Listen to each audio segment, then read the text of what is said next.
வாழ்க வளமுடன். ஓம் நமச்சிவாய. அனைத்து தமிழ் உள்ளங்களுக்கும் வணக்கம். மாதங்களில் சிறந்தது மார்கழி என்பார்கள். அந்த மார்கழி மாதம் விரைவில் பிறக்க உள்ளது. 2025ஆம் ஆண்டின் இறுதியும் 2026ஆம் ஆண்டின் தொடக்கமும் ஆக இரு முக்கிய நிகழ்வுகள் இந்த மார்கழி மாதத்தில் நிகழ உள்ளது. நிகழும் மங்களகரமான விசுவாசு ஆண்டு டிசம்பர் மாதம் 16ஆம் நாள் செவ்வாய்க்கிழமை அன்று துவாதசி திதியில் சுவாதி நட்சத்திரத்தில் அதிகண்டம் நாமயோகத்தில் கௌளவம் கர்ணத்தில் சித்தயோகம் கூடிய நன்னாளில் இந்த மகத்தான மார்கழி மாதம் பிறக்கிறது. மார்கழியை தெய்வங்களின் மாதம் என்பார்கள். அந்த அளவுக்கு ஆன்மீக ரீதியாக முக்கியத்துவம் பெற்றது. இம்மாதத்தில் கிரக நிலைகளில் பல்வேறு மாற்றங்கள், சில முக்கிய நிகழ்வுகள் நடைபெற உள்ளன. இது 12 ராசிகளிலும் தாக்கத்தை ஏற்படுத்தும். மார்கழி மாதம் டிசம்பர் மாதம் 16ஆம் தேதி தொடங்கி ஜனவரி மாதம் 14ஆம் தேதி வரை உள்ளது. இம்மாத கிரகநிலை என எடுத்துக்கொண்டால் குரு பகவான் மிதுன ராசியில் வக்ரகதியில் உள்ளார். கேது பகவான் சிம்ம ராசியில் உள்ளார். புதன் மற்றும் சுக்கிர பகவான் விருச்சிக ராசியிலும், சூரியன் மற்றும் செவ்வாய் பகவான் தனுசு ராசியிலும் உள்ளார்கள். சனி மற்றும் ராகு பகவான் கும்பராசியில் உள்ளனர். இம்மாத கிரக பயிற்சி என எடுத்துக்கொண்டால் 21/12/2025 குரு பகவான் வக்ர நிலையில் புனர்பூசம் 4ஆம் பாதத்தில் இருந்து புனர்பூசம் 3ஆம் பாதத்திற்கு பயிற்சியாக உள்ளார். 22/12/2025 சுக்கிர பகவான் விருச்சிக ராசியில் இருந்து தனுசு ராசிக்கு பயிற்சியாக உள்ளார். அதேபோல 25/12/2025 புதன் பகவான் விருச்சிக ராசியில் இருந்து தனுசு ராசிக்கு பயிற்சியாக உள்ளார். மேலும் 11/1/2026 புதன் பகவான் தனுசு ராசியில் இருந்து மகர ராசிக்கும், செவ்வாய் பகவான் 14/1/2026 தனுசு ராசியில் இருந்து மகர ராசிக்கும் பயிற்சியாக உள்ளார். இம்மாத சிறப்புகள் என எடுத்துக்கொண்டால் டிசம்பர் மாதம் 19ஆம் தேதி அனுமன் ஜெயந்தி, டிசம்பர் மாதம் 30ஆம் தேதி வைகுண்ட ஏகாதசி, ஜனவரி 3ஆம் தேதி ஆருத்ரா பௌர்ணமி, ஜனவரி 14ஆம் தேதி போகி பண்டிகை ஆகிய நிகழ்வுகள் உள்ளன. பொதுவாகவே மார்கழி மாதம் முழுவதுமே விசேஷம்தான். இந்த வருடம் வரும் மார்கழி கூடுதல் முக்கியத்துவம் பெறுகிறது. பிறக்கப்போகும் இந்த மார்கழி மாதத்தில் உங்கள் வாழ்வில் வளமும் நலமும் செல்வ செழிப்பும் பெற்று வாழ்வில் உயரிய நிலையை அடைய எல்லாம் வல்ல எம்பெருமானை வேண்டி விரும்பி கேட்டுக்கொள்கிறேன். மீனராசி அன்பர்களே, மார்கழி மாத கிரக நிலைகளை ஆராய்ந்து பார்க்கும் பொழுது மாத தொடக்கத்தில் உங்கள் ராசிநாதன் குரு பகவான் பஞ்சமஸ்தானத்தில் உச்சம் பெற்றும் வக்கரம் பெற்றும் சஞ்சரிக்கிறார். அதன் பார்வை உங்கள் ராசியில் பதிவது யோகம்தான். ஆனால் மாத தொடக்கத்திலேயே 6ஆம் நாள் வக்கரமாகி 4ஆம் இடத்திற்கு செல்கிறார். இதன் மூலம் அவர் அர்த்தாஷ்டம குருவாக மாறுகிறார். எனவே விழிப்புணர்ச்சியோடு இருந்தாலும் விரயங்கள் கூடும். ஆரோக்கிய தொல்லைகள் அதிகரிக்கும். மருத்துவ செலவுகளால் மனக்கலக்கம் ஏற்படும். 7.5 சனியில் விரயச்சனியின் ஆதிக்கம் நடைபெறுவதால் எதையும் ஒரு முறைக்கு பலமுறை யோசித்து செய்ய வேண்டிய நேரம் இதுவாகும். மார்கழி மாதம் 6ஆம் தேதி மிதுன ராசிக்கு குரு பகவான் வக்கர இயக்கத்தில் செல்கிறார். அவரது பார்வை பலனால் மாற்றங்கள் ஏற்படும் என்றாலும் கூட 4ஆம் இடத்தில் குரு இருப்பது அவ்வளவு நல்லதல்ல. பண நெருக்கடி ஏற்படலாம். ஒரு கடனை அடைக்க மற்றொரு கடன் வாங்கும் சூழல் உருவாகும். அலைச்சலுக்கு ஏற்ற ஆதாயம் கிடைக்காது. ஆரோக்கிய தொல்லையால் கவலைப்பட நேரலாம். பணிபுரியும் இடத்தில் பதற்றமும் மனக்குழப்பமும் உருவாகும். தொழில் மாற்றம் செய்யலாமா அல்லது நடக்கும் தொழிலையே தொடரலாமா என்ற சிந்தனை அதிகரிக்கும். பொது வாழ்வில் உள்ளவர்கள் வீண்பலிக்கு ஆளாக நேரிடும். குடும்பத்தில் பழைய பிரச்சனைகள் மீண்டும் தலை தூக்கும். எதையும் திட்டமிட்டு செய்ய இயலாது. வாகனத்தால் தொல்லைகளும் வளர்ச்சியில் குறுக்கீடுகளும் வந்து கொண்டே இருக்கும். எனவே இது போன்ற நேரங்களில் சுய ஜாதக அடிப்படையில் தசாபுத்திக்கேற்ற தெய்வங்களை தேர்ந்தெடுத்து வழிபடுவது நல்லது.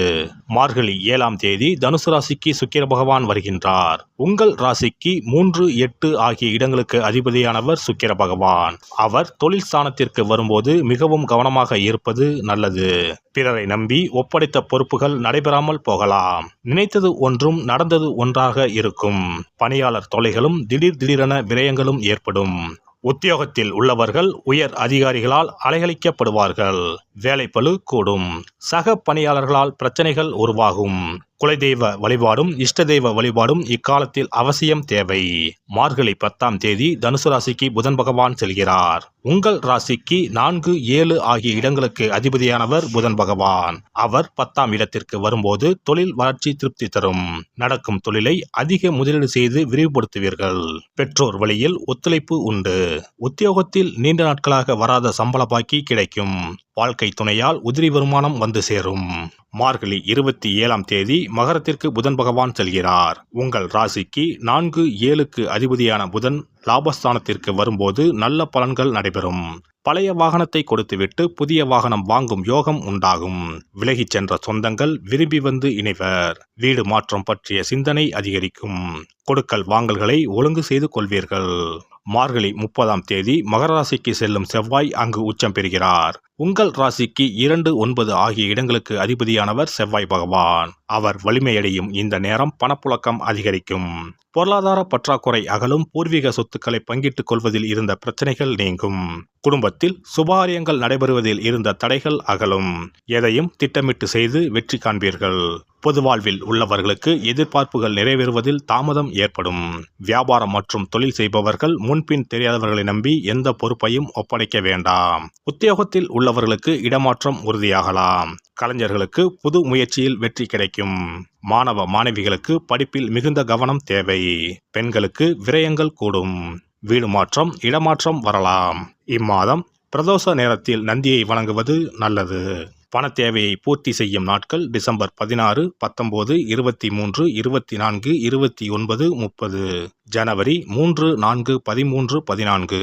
மகிழ்ச்சி தரும் வண்ணம் பச்சை. சிறப்பு தொகுப்பு. வெற்றிகள் குவிய விஷ்ணு வழிபாடு. ரொக்கத்திற்கு முக்கியத்துவம் கொடுக்கும் நாம் சொர்க்கத்திற்கும் முக்கியத்துவம் கொடுக்கும் விழாவை கொண்டாட வேண்டும். அந்த விழா இந்த மார்கழி மாதம் வருகிறது. திருப்பதி, திருவரங்கம் உள்ளிட்ட விஷ்ணு ஆலயத்தில் நுழைய லட்சக்கணக்கான மக்கள் காத்திருப்பார்கள். அதேபோல திருக்கோஷ்டியூர், உப்பிலியப்பன் கோவில், திருமோகூர் போன்ற உலகத்தில் உள்ள சகல விஷ்ணு ஆலயங்களிலும் ஏகாதசி விழா உற்சவம் சீரும் சிறப்புமாக நடைபெறும். இந்த கண்கொள்ளா காட்சியை கண்டு மகிழ்ந்தால் பொன்னும் பொருளும் போற்றுகின்ற செல்வாக்கு இன்னும் உயரும். மாதங்களில் புனிதமானதாகவும் தேவர்கள் துயில் எழும் மாதமாகவும் கருதப்படும் மார்கழி மாதத்தில் நாம் விஷ்ணுவை வழங்கினால் விருப்பங்கள் அனைத்தும் நிறைவேறும். அதனால்தான் மாதங்களில் நான் மார்கழி என்று கண்ணன் சொல்லியதாக சொல்வார்கள். இம்மாதம் 15ஆம் தேதி அதாவது 30/12/2025 செவ்வாய்க்கிழமை வைகுண்ட ஏகாதசி வருகிறது. அங்கனம் வைகுண்ட ஏகாதசி வரும்பொழுது சொர்க்க வாசலை திறப்பார்கள். ஆண்டு முழுவதும் அடைத்திருக்கும் கதவு அன்று மட்டும்தான் திறந்து வைக்கப்படும். அந்த சொர்க்க வாசலின் வழியாக நாம் நுழைந்து வந்தால் சிக்கல்கள் தீரும், செல்வ வளம் பெருகும். ஏகாதசி அன்று இல்லத்து பூஜை அறையில் விஷ்ணு லட்சுமி படம் வைத்து வழிபட வேண்டும். அவள் வெல்லம் கலந்து நைவேத்தியம் வைத்து சாப்பிடலாம். முழு விரதம் இருக்க முடியாதவர்கள் மதியமும் இரவும் பலகாரம் செய்து சாப்பிடலாம். அன்று இரவு முழுவதும் கண் விழித்திருக்கும் பொழுது இறை தியானத்தையே மேற்கொள்ள வேண்டும். மறுநாள் அதிகாலையில் சூரியன் உதிக்கும் முன்னதாக நீராடி பச்சரிசி சோறு, அகத்திக்கீரை, நெல்லிக்காய், கருணைக்கிழங்கு, புளிக்குழம்பு சாப்பிடுவது நல்லது. அகத்திக்கீரையும் நெல்லிக்காயும் உணவில் சேர்த்துக் கொள்வது அவசியமாகும். இந்த மார்கழி மாதத்தில் கன்னிப் பெண்கள் அதிகாலையில் எழுந்து நீராடி வீட்டின் முன்பக்கத்தில் கோலமிட்டு அதன் மத்தியில் மஞ்ச வண்ண பூ வைத்தால் மங்களம் உண்டாகும். பரங்கி பூவை வைத்து அழகுபடுத்துவது கண்கொள்ளா காட்சியாகும்.